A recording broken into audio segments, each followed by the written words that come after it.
আপনার বাড়ির আঙিনায় পতিত জায়গায় ফেলে না রেখে টমেটো গাছ রোপণ করতে পারেন এবং বিভিন্ন ধরনের শাকসবজি চাইলে আপনি রোপণ করতে পারেন। আমার বাড়ির আঙিনায় আমি কিছু শখের বশে কিছু টমেটো গাছ লাগিয়েছিলাম। আসলে আপনারা দেখতে পাচ্ছেন টমেটো গাছে মাশাআল্লাহ অনেক সুন্দর ফসল এসেছে, তাই ভাবলাম সবার সাথে একটু শেয়ার করি। আসলে অলস সময় না কাটিয়ে আসলে ওই সবজির বাগান আসলে গড়ে তুললে নিজেরাও উপকৃত হব এবং দেশকেও উপকৃত করব।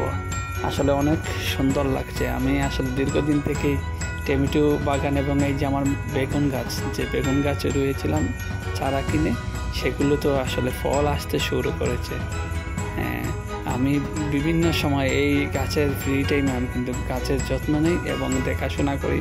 আপনারা দেখতে পাচ্ছেন মাশাআল্লাহ অনেক টমেটো ধরেছে আমার এই গাছে। মানে টমেটোর বারে গাছটা কিন্তু প্রায় পড়ে যাচ্ছিল, তারপরে একটি কুটি লাগিয়ে দিলাম।